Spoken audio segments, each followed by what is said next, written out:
Senhoras e senhores, muito boa noite. Boa noite, Hugo. Começamos aí mais uma live com o Porte. Sejam muito bem-vindos, essa live é nossa. Fique à vontade aí para perguntar, para comentar. E mais uma vez, Flavinho, obrigado, viu, por Eu, essa parceria nesse sábado. eu que agradeço, eu que agradeço. Boa noite a todos. Vamos lá. É isso aí, esse tema aí. Então, eu recebi várias perguntas, mas tem aí o espaço aberto para a gente perguntar e ter essa oportunidade aí para Flavinho responder. Flavinho, você quer fazer algum prefáciozinho, alguma introdução? Tem muita coisa para ser falado e eu vou tentar falar menos e talvez priorizar primeiro as perguntas que você traga e depois eu vou incluindo alguma conceituação teórica, alguma coisa. Eu só queria dizer que, curiosamente, nesse início de 2022, o burnout entrou na categoria de doenças ocupacionais. Portanto, está contemplado aí pela legislação como qualquer outra doença que pertence ao CID, né? Código Internacional das Doenças. Portanto, é passível de afastamento de trabalho pela Previdência, inclusive, tanto afastamento lá dos 15 dias, como afastamento mais de 15 dias, que passa pela perícia do INSS. A partir de fevereiro desse ano, a legislação mudou e o burnout hoje é considerado uma doença ocupacional, inclusive passível de aposentadoria por invalidez, quando o paciente é sujeito aos casos mais graves. Quando se trata de um burnout muito severo, muito grave, o sujeito pode ser afastado e ser aposentado por invalidez. Então, isso é algo recente, muita gente talvez não saiba, isso é agora, fevereiro de 2022, notícia recente, portanto. O termo burnout eu já escuto há muito tempo, está na moda agora, há muito tempo. Digamos que 2000 e, sei lá, mais ou menos no meio da minha graduação de psicologia, já se falava bastante em burnout na faculdade, né? Enfim, no segundo semestre da faculdade, eu tive uma disciplina chamada Psicologia das Organizações e do Trabalho, e a professora que ministrou, a professora Sônia, estou tentando me lembrar o sobrenome dela, acho que era Sônia Regina, o nome dela. Professora Sônia, cuja tese de doutorado era sobre o burnout, e era algo que, naquele momento, final da década de 90, começo do século 20, né?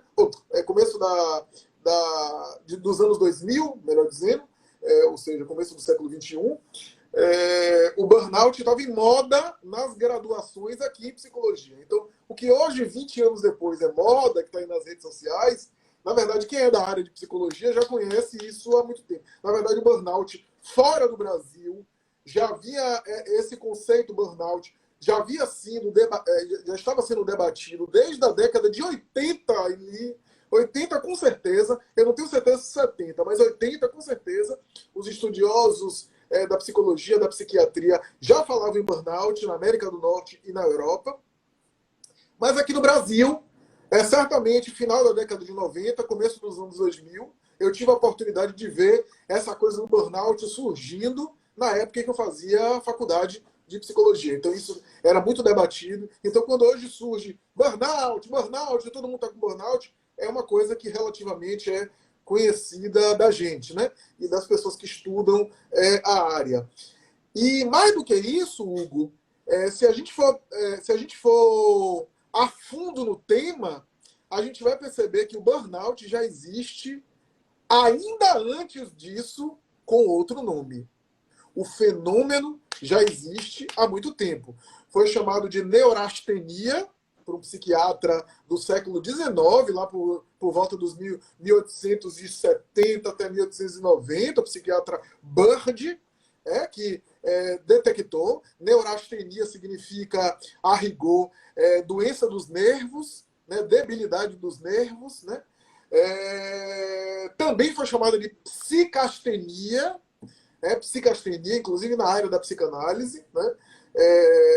Mas o termo burnout, mais tarde, vai se popularizar no século XX. Mas esse conjunto de sintomas, toda síndrome, é um conjunto de sintomas.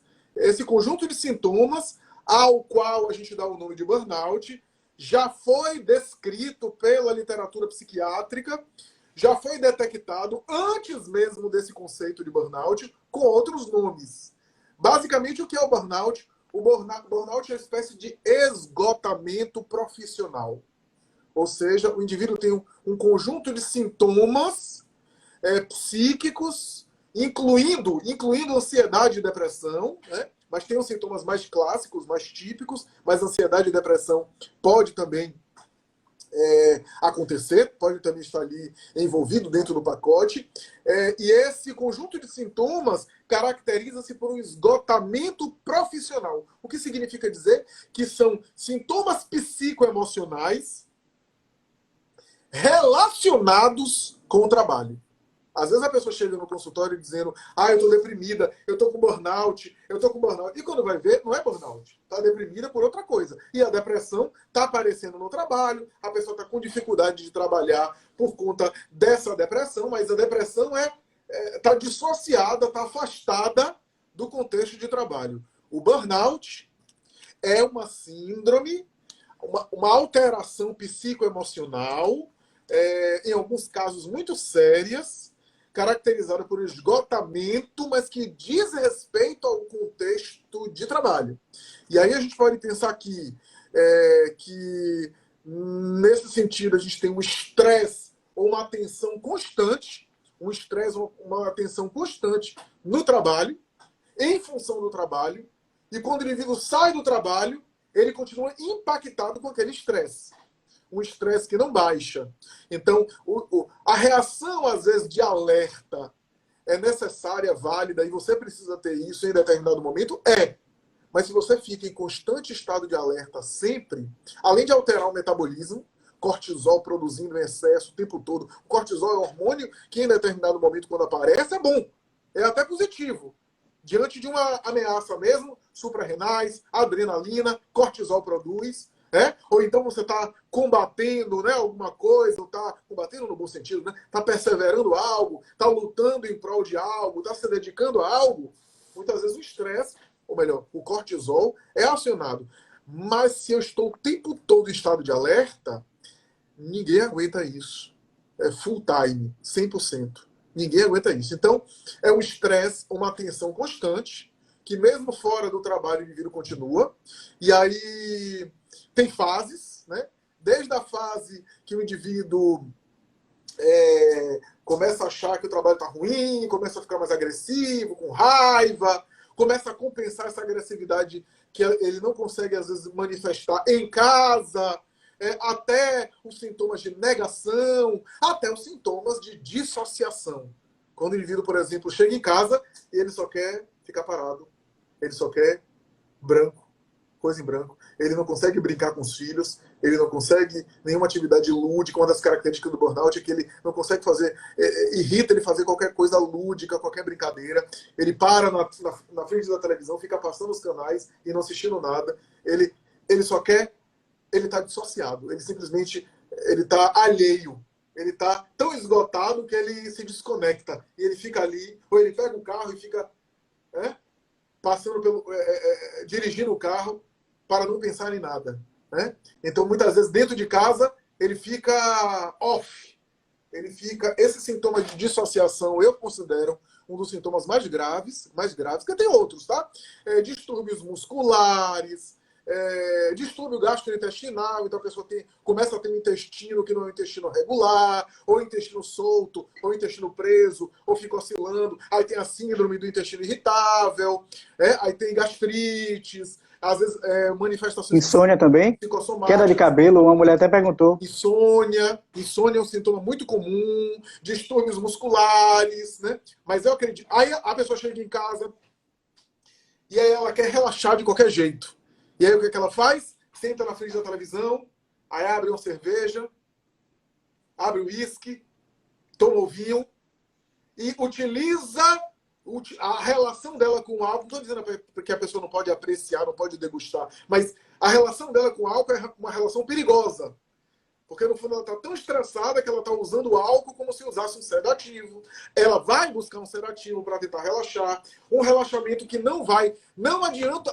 O paciente com burnout, não adianta sextou. Não adianta, sextou, happy hour. Não adianta. Esse happy hour do sextou, esse final de semana que ele quer ir para a praia, que ele quer ir para a linha verde, que ele quer viajar, esse tipo de estratégia não renova.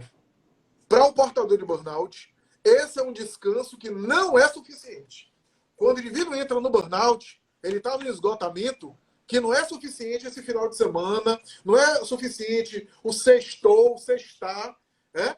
E muitas vezes ele começa a utilizar substâncias químicas, então ele usa o café com guaraná, com o pó de não sei o quê, com o rebite de manhã, para ter força para trabalhar. Aí de noite ele precisa do benzodiazepínico, ele precisa do ansiolítico, do zolpidem, do clonazepam, do bromazepam, do alprazolam, para dormir, porque já não consegue. E aí, daqui a pouco, ele tem a anedonia. A anedonia é a falta de prazer em relação às coisas, que é um dos sintomas também da depressão. E ele pode ter depressão, junto com o burnout. A depressão pode ser um dos sintomas do burnout. E ele começa a ter anedonia, então ele não sente prazer em nada. Aí, daqui a pouco, ele está tomando substâncias sexualmente estimulantes, porque ele já não consegue também funcionar sexualmente. É uma bola de neve que vai crescendo, muito complicada. Mas eu considero irritabilidade, baixa autoestima, ansiedade e depressão. Mas eu considero a dissociação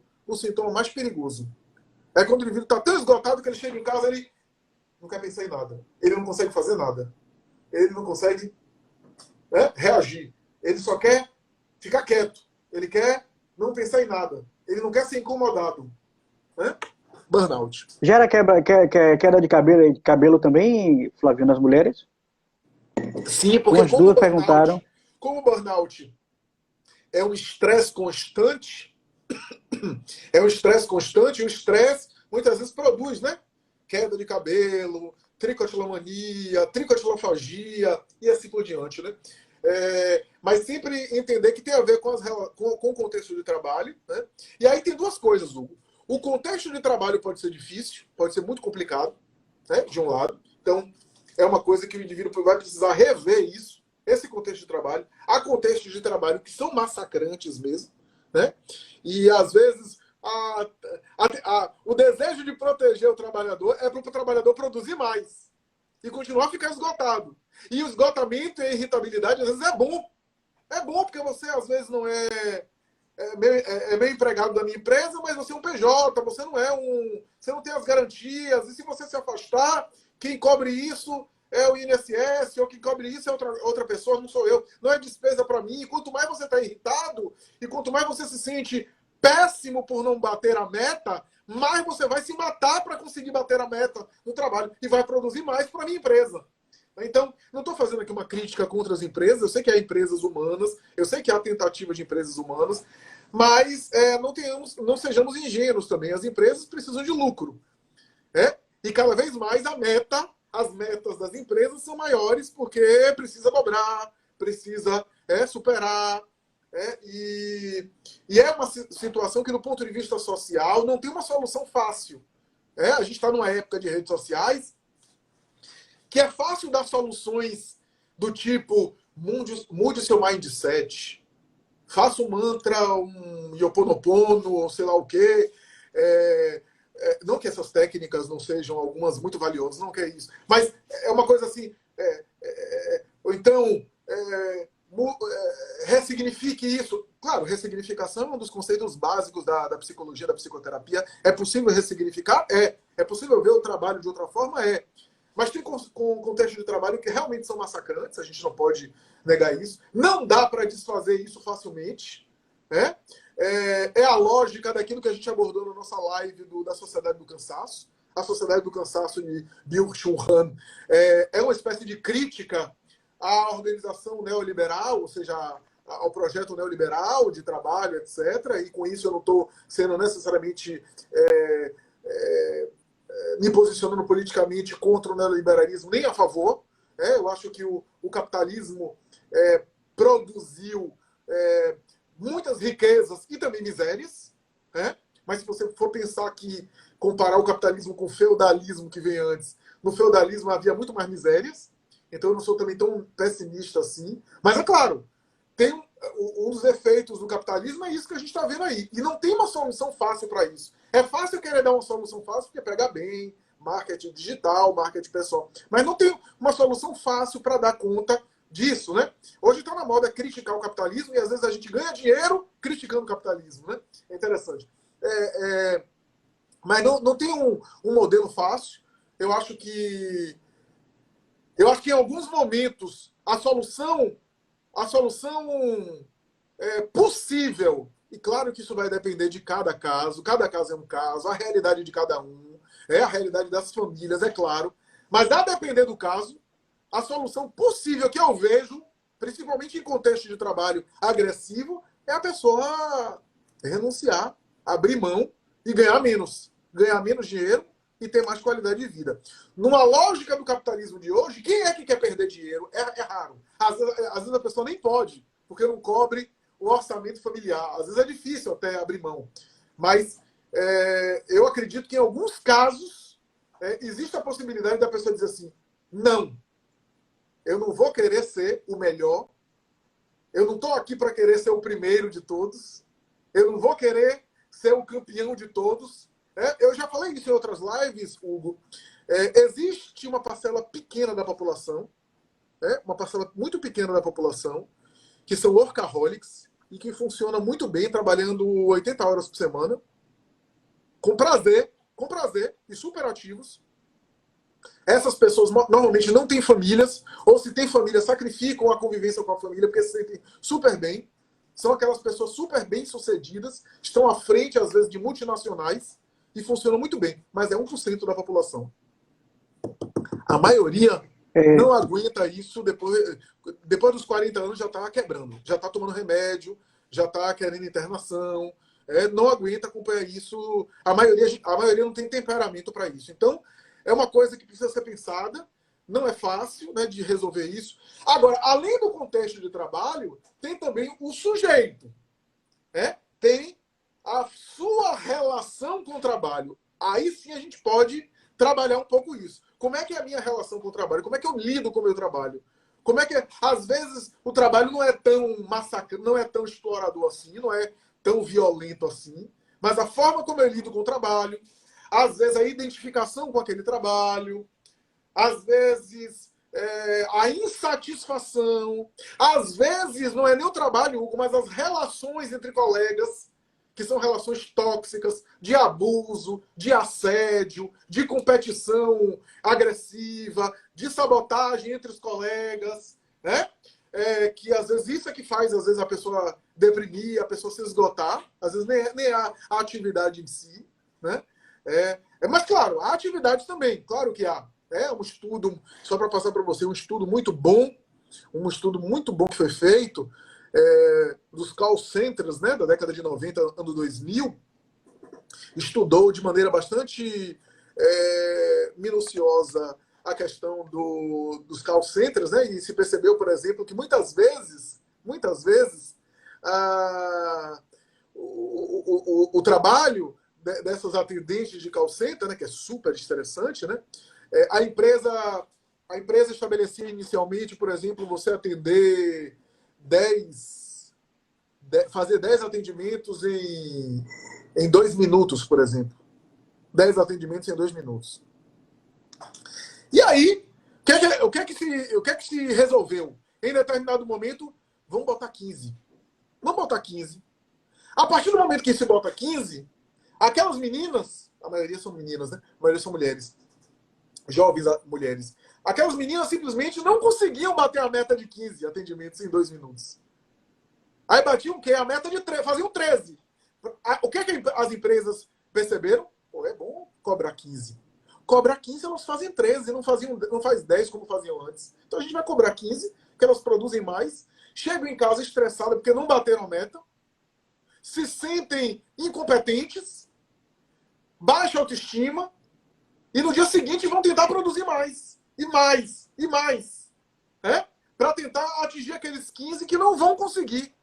E não conseguindo, produzindo mais, é bom para a empresa, porque essa raiva vai fazê-las tentar produzir mais. E caso elas entrarem em colapso, burnout, tem outra que substitui. Tem outra pessoa que entra no lugar e substitui. Né? Então... Como é que eleva essa autoestima aí, Flavinho? Desse funcionário, porque até para dizer não precisa de autoestima, né? Para dar algum limite, alguma coisa. Uhum. Tem contextos que é difícil até dizer não, por isso que eu estou comentando, há contextos de trabalho bastante aversivos, bastante difíceis, né? Mas não tem uma solução simples, trabalhar essa autoestima aí varia de pessoa para pessoa, cada caso é um caso, é claro.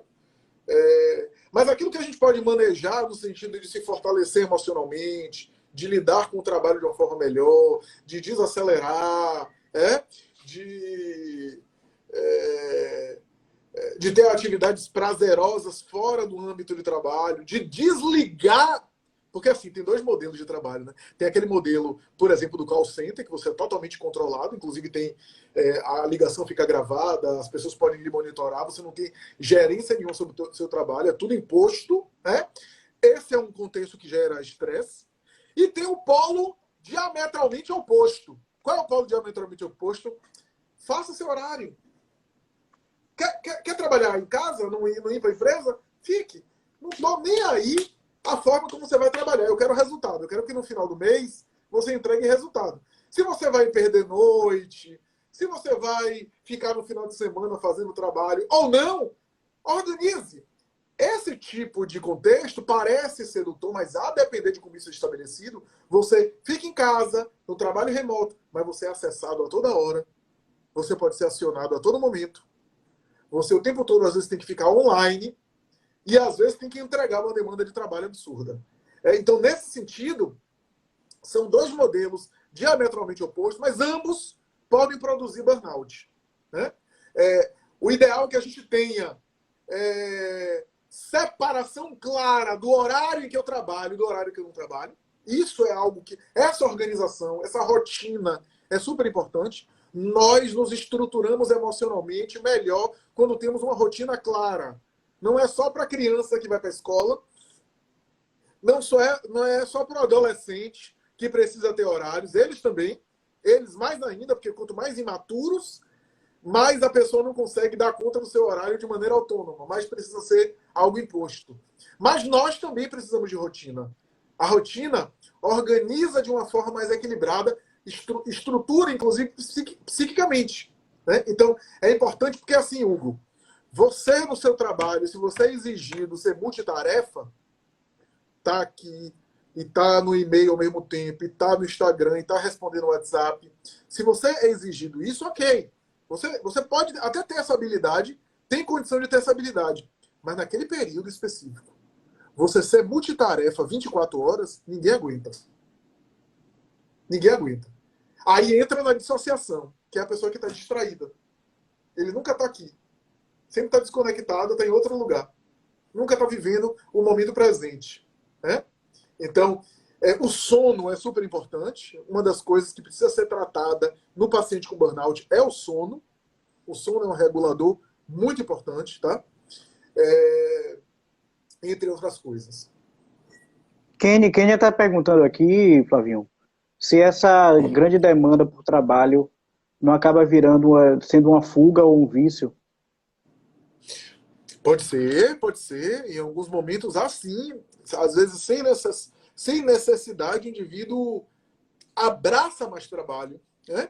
Por opção, não é uma coisa que a empresa que trabalha está lhe dando mais trabalho, está lhe oferecendo mais atividades, não. Às vezes o indivíduo acaba assumindo mais responsabilidades laborais como uma forma de fuga, como uma forma de evitar algumas questões. É muito comum isso, a pessoa está com um problema no casamento, por exemplo, aí se mata de trabalhar, ou então está com algum problema familiar, como uma forma de compensar.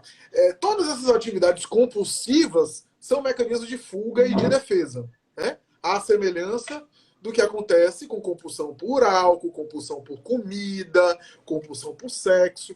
Tudo isso tem a ver com fugas, né? defesas. É,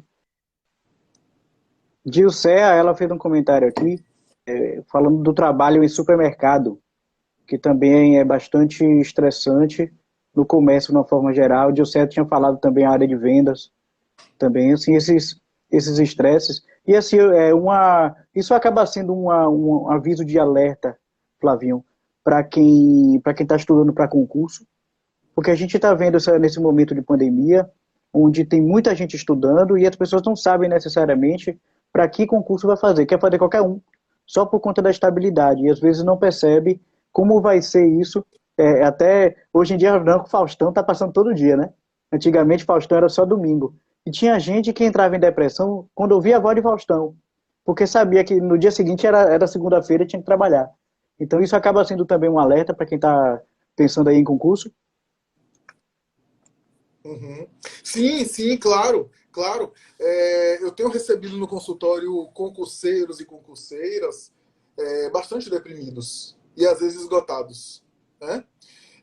Às vezes estudando há 5, 6, 7, 10 anos, né? Tomando Ritalina, metilfenidato, né? Para focar, para potencializar o foco, e depois à noite para rebater o metilfenidato, clonazepam, Rivotril, Lexotan, algum ansiolítico para rebater, para dormir. Pessoas com tensões musculares, esqueléticas, questão da lombar principalmente, né? E, e esgotadas, né? Até por conta de que nesse sentido do concurso tem um sofrimento social, né? Do tipo, você ainda continua estudando para o concurso, ainda não passou, né? Isso é algo que produz muito sofrimento, né, para os concurseiros, né? E a própria rotina, né, dos concursos, do estudo para concurso, é uma rotina bastante estafante, né? Então, sim, sim, sem dúvida. Existe isso também, né, na questão dos concurseiros. Mas você perguntou uma outra coisa, além do concurso, você fez uma outra questão que eu não estou lembrando aqui. Não, de ser um alerta mesmo. Tinha sido um comentário, Uhum. mas. E você acha que vai precisar sempre de. Você falou de Assim, a alguém, pessoa vai precisar. de algum grupo, de alguma categoria que está estressada em trabalhar. Não, Algum. foi um comentário aqui, que foi o pessoal de vendas, Ah, de supermercados, vendas. aí comentaram aqui também Ah, sala de sim! aula. Sala de ar, sim. Ó, professor sempre foi uma categoria que mais sujeita a burnout. Né? Professor sempre. Professor policial, né? Na pandemia, médico já era, mas na pandemia, médico pela privação de sono, pelos plantões e pela rotina intensa, tá aqui, tá acolá, tá em hospital, tá em outro, também. Mas professor policial, sobretudo. Bom, o trabalhador de supermercado deve ter ficado muito estressado, porque o que os supermercados devem ter trabalhado e recebido de demanda na pandemia, supermercado e farmácia estão bem de vida, então deve ter realmente exigido muito dos seus funcionários. Né? É, não tenho dúvida que os motoboys, entregadores de comida, do serviço de comida, de maneira geral, Hugo, todos os serviços. E quando eu falo de serviços aqui, eu não estou falando de venda de objeto, mas serviço pessoal. Atendimento ao consumidor, atendimento ao cliente, atendimento ao público. No caso do professor, dá conta de vários em uma sala de aula. O contexto é muito estressante. Conseguir dar aula, conseguir gerenciar os alunos, né? O programa cumprir, o não reconhecimento salarial, embora eu acho que vai além do reconhecimento salarial, é super importante, é super pertinente, mas acho que vai além disso, embora eu acho que isso também é um motivo de estresse, afinal de contas, o professor tem que trabalhar muito, tem que assumir muitas salas, turmas, né, para ter uma vida digna, né, tem tudo isso. Mas eu acho que vai além, né? Tem um contexto ali que não favorece o professor, e não favorece em vários sentidos o professor, por conta desse contexto todo, também não tem condição de fazer, por exemplo, uma formação melhor, muitas vezes tem que se matar de trabalhar, então ele não tem tempo para se atualizar, por exemplo, não dá tempo, né? entre outras coisas, então tudo isso acaba sobrecarregando ele. Então, todas as atividades que têm a ver com serviço e atendimento ao próximo são mais arriscadas no sentido de produzir burnout. Inclusive, psicólogos e psicoterapeutas, que não era uma categoria que entrava nessa, mas na pandemia eu recebi alguns colegas que estavam em colapso da atividade como psicoterapeuta, e eu percebi, ao acompanhá-los, alguns sintomas que eu reconheci em mim, neles. Né? Porque o burnout também, muitas vezes, o sujeito que está com burnout, muitas vezes não enxerga que está em burnout. Né? Às vezes a família está alertando, está dizendo, e ele não está percebendo. Bárbara até perguntou aqui, como é que identifica isso no início? Quais são os primeiros sintomas? O começo é um estresse, uma tensão constante que não consegue relaxar em função do trabalho. Esse é o primeiro ponto.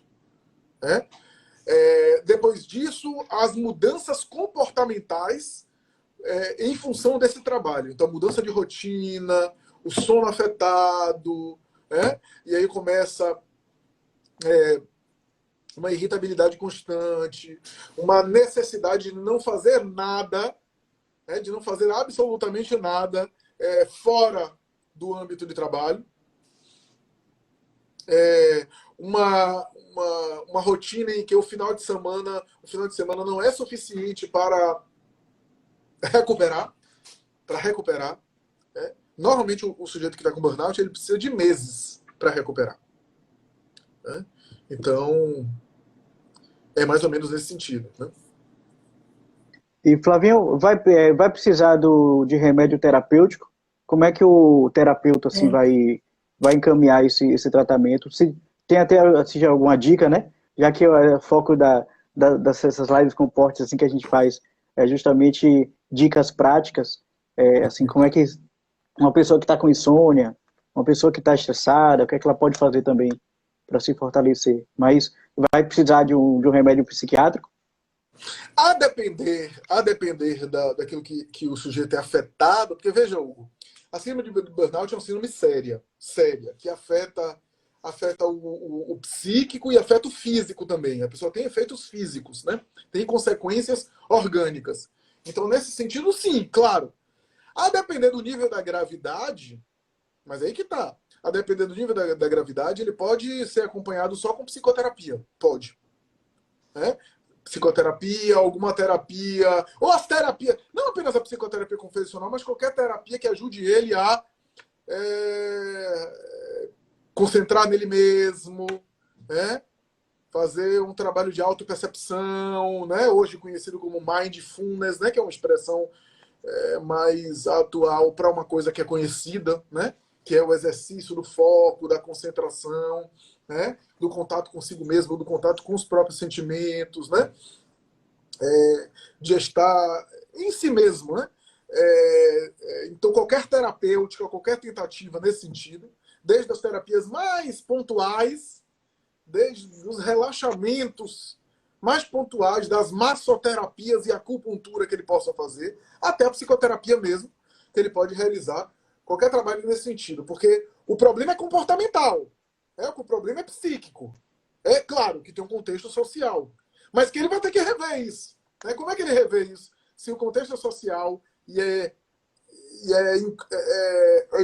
incompatível para ele continuar trabalhando, ele precisa... ou ele pode conviver com aquilo de uma outra forma, ele precisa encontrar caminhos. Ele vai encontrar caminhos em terapias e não em medicamento. Mas, se a síndrome do burnout dele é grave, na verdade, toda síndrome de burnout é grave, mas o que eu quero dizer com grave é o seguinte: se a síndrome de burnout está afetando marcadores importantes, ou seja, se ele está com insônia, se o sono dele está alterado, ele precisa entrar com medicação. Porque com privação de sono ele vai piorar. Tudo vai piorar. Se ele está com falta de apetite, medicação. Se ele está muito deprimido, medicação. Se ele está tendo crise de pânico, medicação. Não tem jeito. A medicação vai ajudar. Agora, a medicação não vai resolver. a medicação vai entrar como coadjuvante para ajudar ele, para ele ter uma qualidade de vida melhor, a fim de que ele possa rever a situação, encontrar caminhos para ele nessa situação, né? Ressignificar. Tem relação com zona de conforto, Flavinho? Assim, da pessoa não ter assim a força necessária para trocar, ou às vezes se acomodou tanto e aí acaba empurrando com a barriga, e aí chega esse boom aí para dar um alerta. Chega a ter relação com uma pergunta de uma senhora. E se tiver, como é que sai dessa zona? Zona de conforto.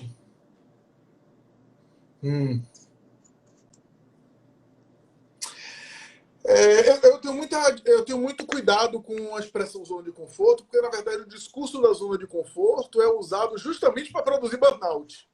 Do tipo, você está te incomodando o trabalho porque você está saindo da zona de conforto, e é bom sair da zona de conforto, é bom você ser desafiado, você pode. Cuidado com esses discursos, né? Cuidado com esses discursos que incentiva você a tentar forçar mais, né? Não é que eu sou contra a discursos motivacionais, né? Incentivos motivacionais, né? Incentivos a você melhorar de uma forma geral, inclusive sua produção. Mas eu tenho cuidado porque às vezes a pessoa está sofrendo e esse discurso pode parecer o seguinte, você está sofrendo, mas é porque você não encontrou o jeito certo. A culpa não é do trabalho, não. A culpa não é do contexto, não. É porque você não encontrou o caminho certo. Então, no fundo, a culpa é sua. No fundo, a culpa é sua e você está estressado, está com burnout, porque a culpa é sua. Você está esgotado, mas é porque você não mudou seu mindset. Você ainda não conseguiu o foco. Não conseguiu as regras, as 5 regras básicas para ter uma mente milionária. Aqui para nós. Uma cultura que acha que vai conseguir entender a mente milionária e assim ganhar dinheiro, e obras como essa são muito bem vendidas, é um sinal de que a gente está com a literatura ainda muito pobre. Né? E é isso que a gente aprecia. Né? Então, muito cuidado com isso. Agora, eu entendo essa coisa da zona de conforto que você fala, no sentido de que, ok, eu preciso também encontrar um caminho para mudar essa condição que eu estou, transformar essa condição que eu estou, a fim de que eu não fique acomodado no sofrimento no qual eu me encontro. Aí sim, ok, eu acho isso pertinente. Né? Tem condição de eu trabalhar melhor hoje no trabalho que eu estou desempenhando e reduzir esse estresse e evitar o esgotamento? Se tem algum caminho, se eu consigo encontrar esse caminho na psicoterapia, beleza. Às vezes, o sujeito vai encontrar o caminho de dizer, não dá. Se eu continuar, eu vou entrar em colapso. Quem vai descobrir isso é a própria pessoa. O terapeuta, o analista vai ajudar ela. Mas quem vai dizer se tá bom, se não tá, ou se é possível encontrar um caminho ou não, é o próprio sujeito. Então... A Aline está perguntando aqui se existem estágios para chegar a esse ápice aí da síndrome, ou é gradual? Acontece, ele vem do nada, ou tem estágios assim que vai aumentando para a gente prestar atenção até para evitar, né, passar para o estágio 2, para o estágio 3?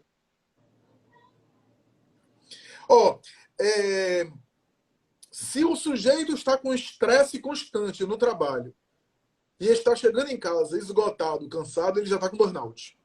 Agora, dentro do burnout, há níveis de gravidade. Se não me falha a memória, são 10. Eu não vou lembrar agora para e passo. Eu citei os sintomas assim de maneira geral, os sintomas que aparecem nos 10. Mais 10 ou 12. Mas eu sei o seguinte, que os últimos estágios, é raro a pessoa chegar lá. Mas nos últimos estágios, a pessoa tem que ser internada. Tem que ser internada porque tem risco até de morte. Mas normalmente não se chega. Normalmente o sujeito já não aguenta mais no estágio 3 ou 4, tá? De gravidade. Ó, Dilce, ela fez aqui um comentário que ninguém acredita na depressão, na síndrome do pânico. Você quer fazer assim alguma observar? Até porque te chegou aqui, eu não ia nem tocar no assunto, nessa síndrome do pânico, porque umas duas perguntas chegaram, né, assim, logo ontem, logo quando eu postei o card. Então, se você quiser comentar alguma coisa, senão a gente passa para outra. Até porque a depressão faz parte, né? Não, faz parte, faz parte. A depressão normalmente é um subproduto da síndrome de burnout. A depressão pode vir como comorbidade, como se diz, né? Da síndrome de burnout. Como é o nome da usuária? Dilcea. Jusceia, tá. Isso. Ela tocou depressão, síndrome do pânico. Jusceia, assim, na área de saúde mental, a gente sempre vai ter um problema que é a falta de evidência laboratorial. Isso desde muito tempo já existe esse problema, que é o seguinte: quando você tem uma psoríase, quando você tem um câncer do intestino, quando você tem um acidente de traumatismo craniano, uma infecção hospitalar, você tem uma evidência laboratorial, material, física, de que o sujeito está doente. Nos quadros psicoemocionais, você não consegue pegar a depressão, você não consegue pegar, aqui a depressão, né?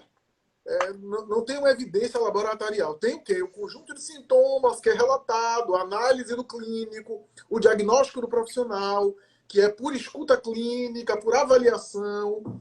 Então, nesse sentido, muitas vezes a depressão e a ansiedade muitas vezes considerado assim, besteira, não está deprimido não, afinal não tem uma prova, né? Uma prova documental, né? Uma prova material. Então o indivíduo não tem. Muitas vezes, de fato, é. Hoje em dia está menos, tá? Está menos, Jusceia. Mas assim, antes era muito pior.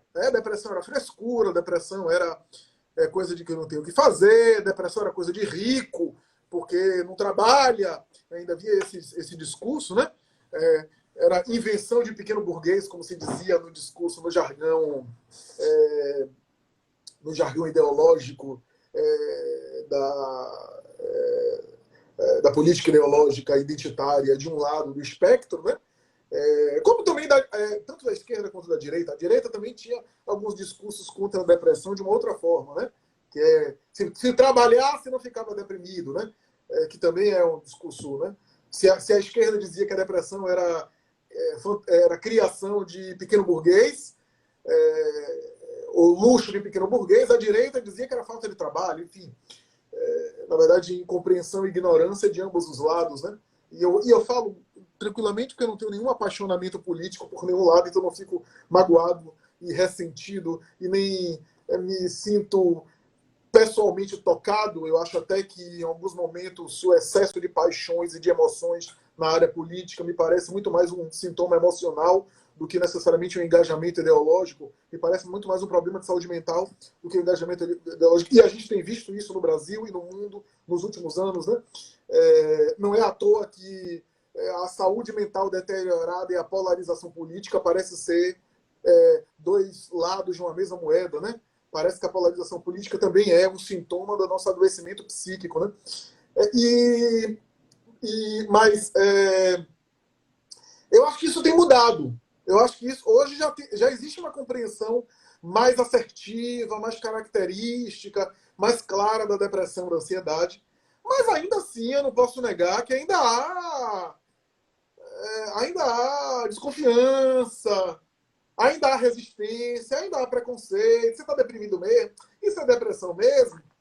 E como é algo que é abstrato, os diagnósticos psíquicos e psiquiátricos são todos abstrações, né? São abstrações. Você não abre o cérebro do paciente e diz assim, aqui está a depressão, ó aqui a depressão. Você não vê, você não tem nenhum lugar, né? Olha a ansiedade aí, ó. Flavinho, Então, é nesse sentido. duas perguntas até ligadas à depressão que você falou. A Aline perguntou aqui se depressão é associativa ao burnout sempre. Se é sempre associada, e Dilcea falou, Dilcea disse que foi no neuro, disse que ele falou que passou uma substância para o cérebro, e se é substância, se não é orgânico, essa Uhum. questão depressivo.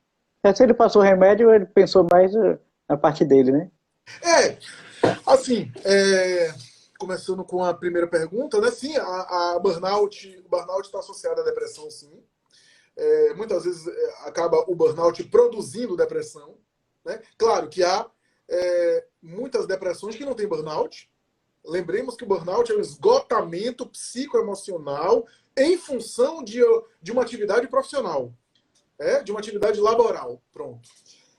Muitas vezes o paciente com burnout deprime, né?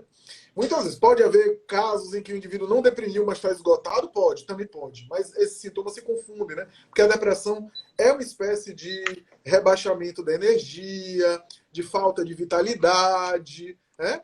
E de falta de disposição, que é muito associado ao esgotamento, né? Mas pode haver o esgotamento sem necessariamente um quadro depressivo clássico, né?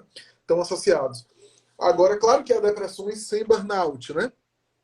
Porque não estão ligados ali ao contexto de trabalho. Sobre a questão do orgânico, assim, existem depressões ou transtornos psíquicos que têm uma base endógena. O que é uma base endógena? É uma condição também física, orgânica, né?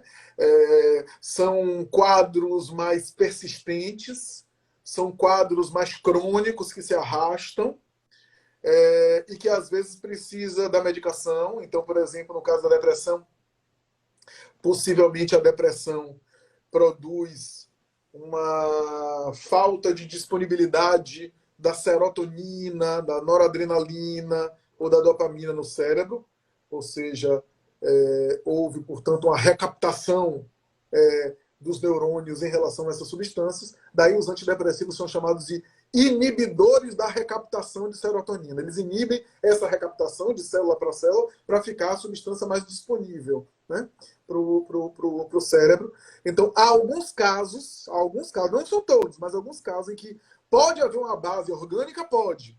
Por exemplo, no transtorno bipolar, é muito comum ter uma questão orgânica. Se não houver a intervenção química, a intervenção orgânica, o paciente fica tomado pelo sintoma e não melhora. Só que, de fato, você tem razão que essa é uma afirmação, é uma informação incompleta, não é uma informação completa, não é uma informação total, porque o que se compreende hoje, o que se entende hoje, é que não há, por exemplo, só para citar a depressão, não há, por exemplo, uma depressão que seja exclusivamente química. O entendimento que a gente tem hoje é que não existe um quadro psíquico que seja somente orgânico. E os psiquiatras hoje, que estão estudando, que estão atualizados, lúcidos, eles sabem disso. Vou falar sério aqui. Os psiquiatras que eu conheço, que são sérios, com os quais eu troco diálogo, que são psiquiatras lúcidos, eles não têm essa grande fantasia em torno das medicações que a gente tem. Eles sabem que toda medicação tem limites, que as medicações não vão resolver tudo, que a medicação vai, se amenizar sintomas, já está fazendo o seu papel, tá? Que medicação não vai necessariamente retirar todo o desconforto emocional que a gente tenha, né? Então, hoje o que se entende é que não há nenhum quadro psíquico que seja só biológico. Como existe uma dor de cabeça, você toma lá a dipirona, você toma lá o ibuprofeno, você toma lá né, a substância, o analgésico, e aí bloqueia a dor. Pronto. Né? Você tem uma bactéria, você toma um antibiótico, ok. Você tem uma dor importante, você toma um anti-inflamatório, um opioide, e aí bloqueia um corticoide, aí bloqueia a dor. Na área mental, não existe isso de você tem um problema emocional, toma um remédio, O que acontece é as pessoas fazerem isso com ansiolítico, porque o ansiolítico vai fazer você dormir. Né? E aí a pessoa fica usando ansiolítico para dormir, né? numa sedação que, na verdade, não está tratando o transtorno.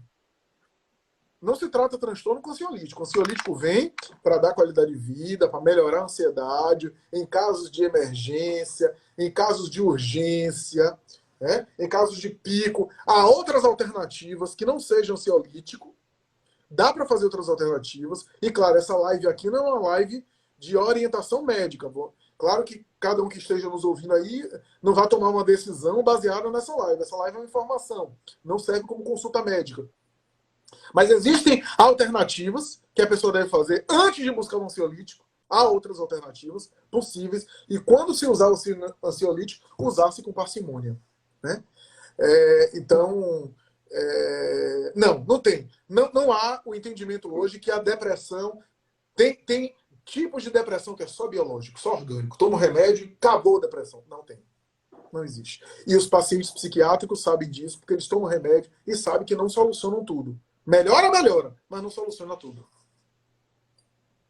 Flavinho, você acha que a preocupação das pessoas no trabalho de querer, elas querem às vezes pegar um pouco do trabalho do outro para ajudar e acabam assim sobrecarregando, né? Essa preocupação excessiva com o trabalho do outro, assim, para tentativa de ajudar e tudo. Você acha que limitar isso chega a ser egoísmo? Toda pessoa pode deixar para sair tarde do trabalho porque está pegando uma parte, ela já terminou a dela, mas ela está ajudando uma outra pessoa lá no trabalho que vai sair tarde e acaba saindo tarde também. Pois Então, tudo depende, Hugo, da forma como ela está funcionando. Se ela está funcionando bem, se é prazeroso para ela, se é altruísta, colaborar com um colega, ok. Né? Mas se aquilo está sendo imposto a ela, se o sentimento de incompetência, de inutilidade que o trabalho produz está fazendo ela se sentir tão mal que ela quer compensar, até fazendo trabalho para os outros, aí a gente tem um problema, né, que precisa ser investigado. Né? Tudo tem a ver com o caso específico de cada sujeito. Né? Aquilo que pode ser uma insônia para mim, e que no fundo eu estou produzindo bem, estou dormindo menos, mas estou ótimo, para uma outra pessoa, aquela insônia pode ser um inferno. E pode produzir nele uma sonolência o dia inteiro. Né? Então, é necessário examinar cada caso. Né? a Aline está perguntando aqui se mudança na rotina, atividades físicas, por exemplo, melhoram a síndrome, reduzem sintomas. É uma das recomendações, Aline. A atividade física é muito benéfico para produzir, digamos assim, melhoras, né? Produzir melhoras em termos aí de disposição, de menos estresse, de maior tranquilidade. Né? Há pesquisas que falam que uma caminhada de 30 minutos equivale a uma dose clássica de sertralina. O cloridrato de sertralina é um dos antidepressivos mais famosos, mais conhecidos. Né? Então, vale a pena a gente fazer atividade física regular, tradicional, recorrente. Acho que produz esse bem-estar. É uma das recomendações, assim como a alimentação pode ajudar, algumas alimentações podem ser benéficas, né? Podem ser benéficas. A rotina do sono, a higiene do sono pode trazer benefícios. Tudo isso é bem-vindo, sim. E fazem parte desse pacote de recomendações que se faz ao paciente com burnout. Caridade também, Flavinho? A atividade filantrópica, de um modo geral, sim. Eu acho que traz benefício. Eu acho que sim. A ideia de exercitando solidariedade, estar de alguma forma também treinando compaixão. A compaixão, inclusive, é motivo de pesquisa em uma das revistas mais sérias do mundo, que é a Scientific American. A compaixão produz, inclusive, interleucinas, né, e elementos que têm a ver com a imunidade. Né? Então, o exercício da compaixão, que é o exercício de solidariedade em relação ao sofrimento alheio, então, sim, produz benefícios em termos de saúde cerebral, saúde emocional, a sensação de se sentir útil.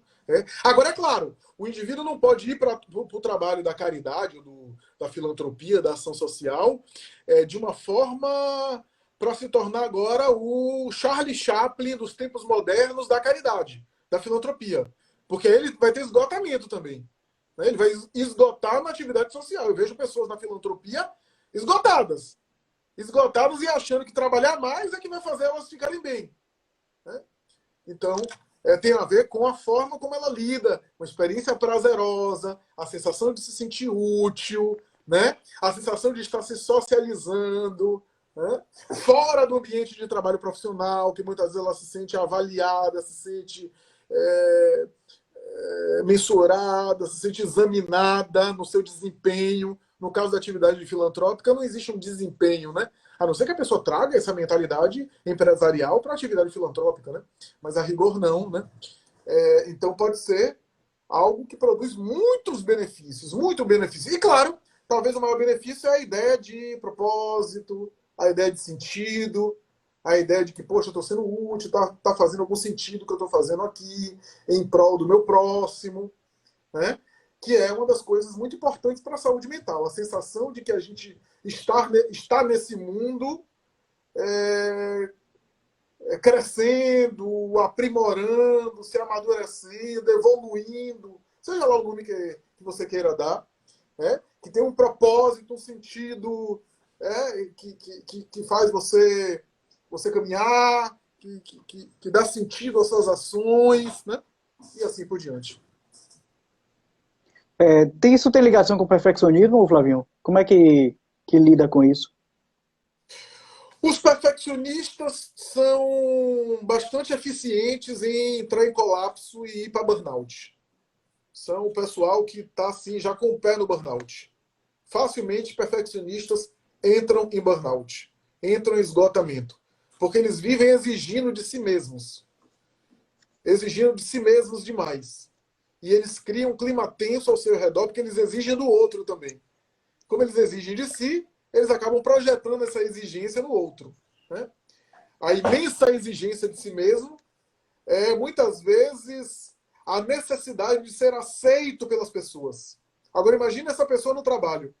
A sensação de que nunca é aceito, nunca tá bom, nunca o chefe está satisfeito, na fantasia dela, claro, na fantasia dela, nunca o chefe está satisfeito em relação ao seu trabalho. Então, esse sujeito vive numa tensão constante. É ótimo ele, é fácil para ele, é um passo para ele cair no burnout, o perfeccionista. Eu sempre acho que o perfeccionismo, pelo menos em algum nível, o perfeccionismo, muitas vezes é rejeição de si mesmo. Por que eu digo isso? Porque, no fundo, o perfeccionismo é a expectativa obsessiva e neurótica de conseguir uma perfeição que o sujeito idealiza e que nunca ele acha que conseguiu. Portanto, uma perfeição que não está disponível. No fundo, é rejeição de si. Rejeição de como se é. Rejeição das próprias limitações. Não aceitação do ser humano limitado, que tem as suas incongruências, que tem as suas imperfeições, como todos nós. Né? Então, eu sempre acho que perfeccionismo tem a ver com falta de aceitação de si mesmo. O Kenia mandou aqui uma pergunta. Isso já não tem início na escola, com as cobranças, desde ser o melhor aluno? Sem Inclusive, dúvida. é a forma até que porque os pais e o colégio acabam empurrando os filhos, né? Os meninos estão aí cheios de atividades, não param em casa. A forma como essas cobranças são feitas, é claro que é importante ter a rotina de exercícios, de atividade da criança, ele vai entrando no mundo da cultura, inscrevendo o seu psiquismo no mundo simbólico da cultura, da disciplina, da regra, dos prazos a entregar. Mas se a cobrança é muito excessiva, especialmente dos pais, e eu tenho exemplos, inclusive na minha atividade profissional, crianças super inteligentes, jovens super inteligentes, mas que para os pais nunca estava bom. 9, por que não tirou 10? Por que não fechou a prova?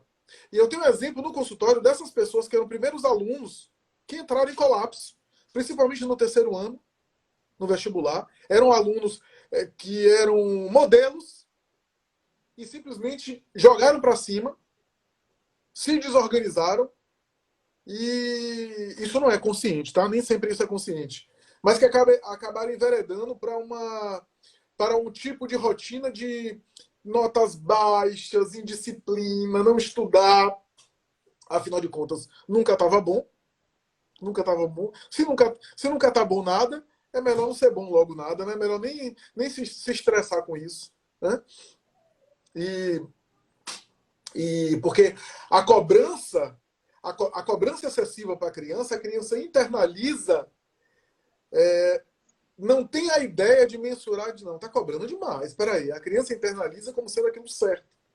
E se ela não está atingindo a meta que está sendo cobrado, é porque o problema é dela, ela tem um problema, ela tem um defeito, ela tem uma incompetência, uma insuficiência, e é importante ali que ela exija mais do que ela pode dar, ela tem que exigir mais, porque no fundo ela não está sendo suficientemente boa. Ela não está sendo suficientemente capaz. Então ela precisa compensar a incapacidade que ela acha que ela tem num perfeccionismo. Esse sentimento de que eu sou menos e eu tenho que compensar no perfeccionismo, o sujeito leva para a vida adulta. Leva para a vida adulta. Isso tem levado muito jovem para as drogas, não tem não, Flavinho? E não é só no âmbito acadêmico, tá?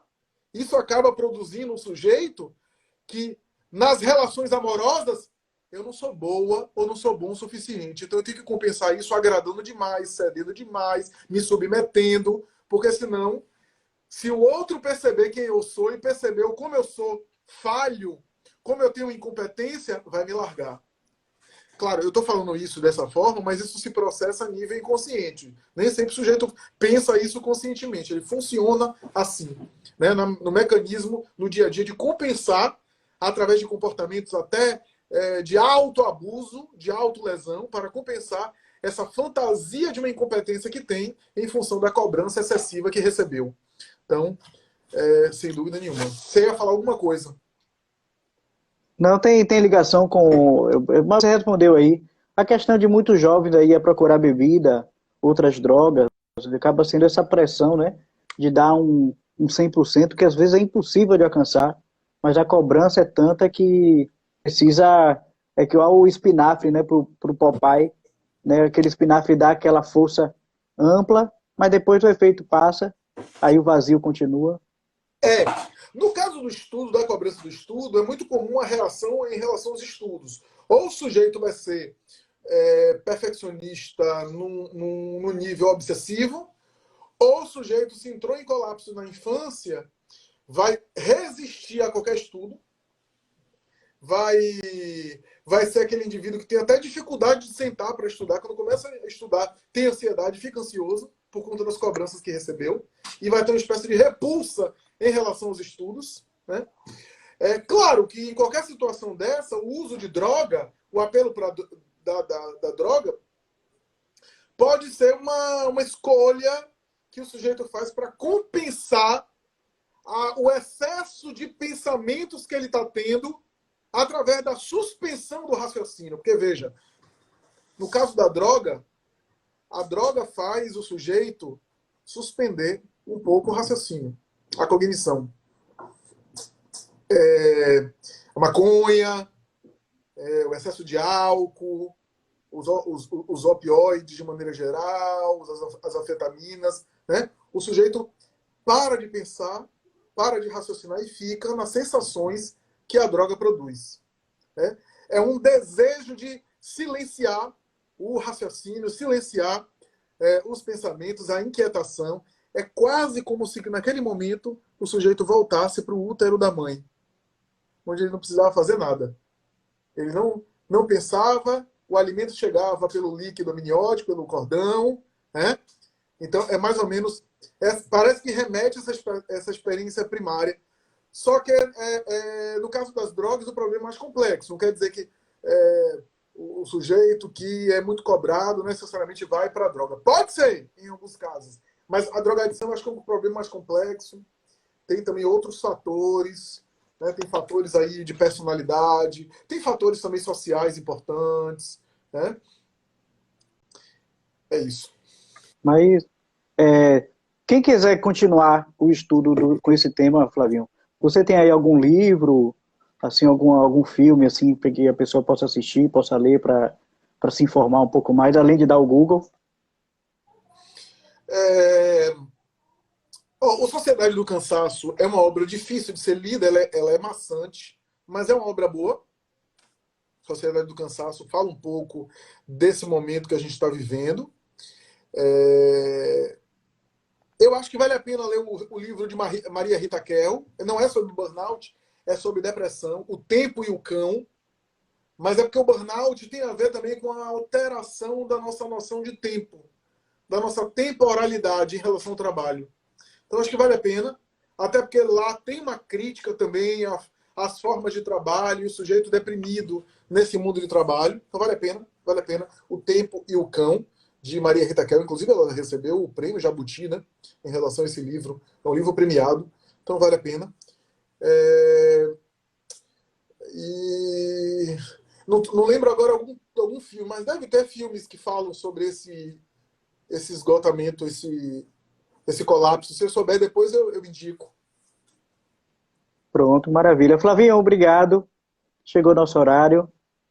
Muito obrigado por essa hora, nesse sábado à noite, embalando, né, o nosso sábado à noite com informação, com conteúdo. Obrigado, viu, de coração. Sabe o que eu lembrei aqui? O Diabo Veste Prada. O Diabo Veste Prada é um filme bom que fala de burnout. Fala de uma condição problemática. Meryl Streep deu show com a mulher de Shakespeare, né? Anne Hathaway. É porque o nome dela é em homenagem ao próprio Shakespeare, né?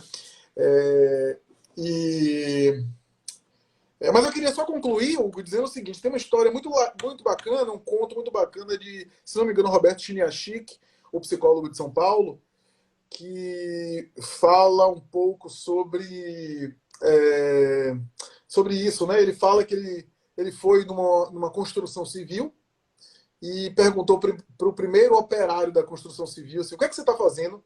E o operário reagiu de maneira grosseira, dizendo: você não está vendo, seu idiota? Eu estou aqui carregando pedra para lá e para cá, e você vem me perguntar um negócio desse? Aí ele anotou: revoltado. Aí foi pro segundo e perguntou: o que você está fazendo? Eu estou nesse trabalho pesado. E aí ele anotou: esse daí é desanimado. Né? E aí ele pergunta no terceiro: o que você está fazendo? E o operário responde: eu estou sendo responsável por construir uma catedral. Essa história é muito interessante porque mostra a relação, a percepção que cada um tem do mesmo trabalho. São 3 sujeitos fazendo o mesmo trabalho e cada um tem uma percepção diferente. A psicoterapia vai tentar, de alguma forma, ajudar o sujeito a encontrar caminhos de ver o trabalho de uma forma melhor. Né? Nem sempre é possível ver o trabalho de maneira 100% prazerosa. A gente não pode romantizar. Há condições que são condições que as próprias condições têm que ser revistas. E o trabalhador, o sujeito vai ter que, se der conta disso, não é para mim. Isso daqui não é para mim, eu não dou conta disso. Mas, em algumas ocasiões, quando ele dá um significado, quando ele ressignifica o trabalho de uma outra forma, o trabalho muda de configuração. Ficou muito célebre no passado aqueles sujeitos que viviam para a empresa, aqueles pais de família que viviam para a empresa, a vida deles é a empresa. Aí depois a empresa aposentava eles aposentavam e aí perdiam o sentido da vida. Né? Há estudos em psicologia sobre a depressão dos aposentados. Toda a vida do sujeito, todo o investimento emocional deles foi para o trabalho. Não, o trabalho é um aspecto importante da nossa vida, né? Mas não pode ser o único. Não pode ser a única fonte de realização da nossa vida. Né? E viver a empresa, viver a empresa, porque empresa não tem coração, não tem sentimento, a empresa quer lucro. Né? Então, uma hora ele vai ser substituído, né? Uma hora ele vai ser alterado. E se ele viver nessa lógica, ele vai se decepcionar, né? E aqueles que dizem assim, aí que está o problema desse mundo que a gente está vivendo. Aqueles que dizem assim, eu tenho 40 anos e já não estou aguentando mais, a empresa vai dizer, se você sair, um de 20 assume no seu lugar. Então tem um contexto aí do capitalismo, tem um contexto da sociedade nossa de mercado, e eu não estou demonizando o capitalismo, não, já disse isso aqui várias vezes, eu acho que o capitalismo tem os seus problemas, né? Mas produziu também muitas riquezas, né? E produz também misérias, produz também desigualdade, é claro. Tem problemas que precisam ser melhorados, o capitalismo pode ser aperfeiçoado, e hoje está na moda, como eu falei no início da live, falar mal do capitalismo e ganhar dinheiro falando mal do capitalismo, eu acho que tem uma lógica perversa nesse contexto que a gente precisa saber até onde a gente vai, né? Até onde é o meu limite, né? Até onde o meu limite para eu me colapsar. Nesse sentido, buscar ressignificar, buscar tentar um caminho diferente, buscar dar um outro rumo para a carreira. Às vezes é possível. Eu sou testemunha no consultório de pessoas que conseguiram, né? Claro que nem sempre é possível. Às vezes você é um pai de 5 filhos que dirige o metrô da ABC de São Paulo. E o dinheiro que você ganha é para alimentar 5 bocas. Nem sempre você consegue dar uma ressignificação na sua carreira. Às vezes você vai ter que conseguir um outro sentido ali para aquele trabalho, né? Mas às vezes dá. Às vezes dá para dar um rumo diferente na carreira, né? Se o caso for insuportável para mim. Eu não tenho temperamento para isso. Se eu continuar, eu vou entrar em colapso. Aí, se a pessoa já chegou a essa conclusão, e a terapia pode ajudar ela justamente nisso, a chegar a essa conclusão, ela já teve aí o seu insight. Do contrário, ela vai trabalhar em terapia para dar um sentido, para não ser o pedreiro revoltado, o pedreiro desanimado, mas o pedreiro idealista, que para ele fazia sentido aquele trabalho, porque ele estava construindo uma catedral. Então é isso. Que história maravilhosa, Flavinho, maravilhosa mesmo. Mas quer fazer aí umas considerações finais? Eu acho que é isso, acho que essa Ou... história, né, e Maravilhosa. esse comentário já serve como consideração final, né? Muito bem. Maravilha. Obrigado, viu, Flavinho? Obrigado mesmo, mais uma vez. Eu que agradeço, Sábado que vem a agradeço a gente tá todos aí junto. agradeço a todos aí que nos acompanharam, né? E até a Muito próxima. obrigado mesmo a cada um. E sábado que vem tem mais. Todo sábado tem a live Comporte-se. Todo sábado que vem a gente se encontra de novo.